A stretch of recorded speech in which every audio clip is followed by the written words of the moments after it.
pinakamahirap at malakas na posibleng makakatapat ni Inoue sa division ito. So nagsalita na po ang handler ni Naoya Inoue na si Hideyuki Ueshi sa plano nila sa next fight at kung ano yung sunod pagkatapos ng laban. Ayon nga po kay Hideyuki Ohashi, nung makapanayam sa YouTube channel ni Kusinkin, kinumpirma po niya na si Jesse Bam Rodriguez ang next na kalaban ni Naoya Inoue.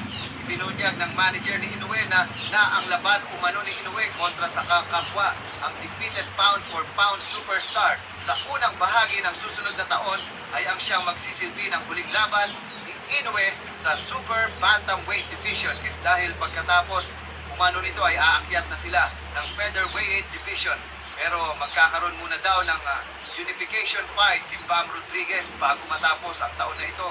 At next year, pagkatapos ng New Year, kaya ibig sabihin po niya na ang pagkakataon ni Cuadro Alas na makatapat si Inoue pagkatapos ng laban nito kay Rodriguez. Para po sa mga hindi nakakaalam ay nagbalik ensayo na si Inoue nitong linggo lamang dahil gusto muna nitong magsagawa ng isang activity fight sa buwan ng December bago tuluyang sumaba kay Rodriguez. Nang sa ganun ay manatili itong aktibo at hindi mapakanti ng matagal. Siyempre upang hindi kalawarin. At kung atin din pong matatanda, General Casimero matatalo daw pero hindi babagsak, kundi magsusurrender mga boss dahil ingal-ingal na at susuka. Nag-comment nga po si Jack Tebora sa page ko mga boss at sinabi niya na hindi naman mapabagsak ni Luis Neri si Casimero dahil matigas.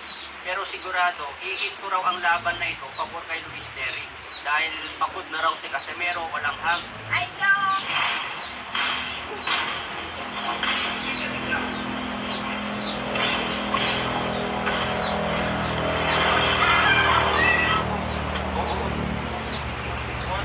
Kapitan o kagawad na hindi nakatira sa barangay na nasasakupan, pwede bang ireklamo? Nalaman mo bang sa ibang barangay o lungsod na nakatira ang inyong kapitan o kagawad? Akala mo ba ay okay lang yun basta nanalo sila sa halalan? Illegal yan sa local government code. Nawawalan sila ng kwalipikasyong humawak ng pwesto. Alamin ang dapat mong gawin. Oo, pwede itong ireklamo. Mandato ng batas na ang sinumang opisyal ay kailangang aktual na nakatira sa barangay na kanyang pinaglilingkuran.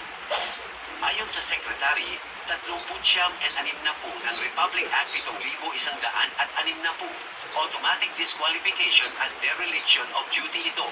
Pwedeng mag-file ng quo warranto o administrative case sa Sangguniang Panlungsod, Bayan o sa COMELEC. Like, follow and share Batas Express kung nagustuhan mo ang video na ito.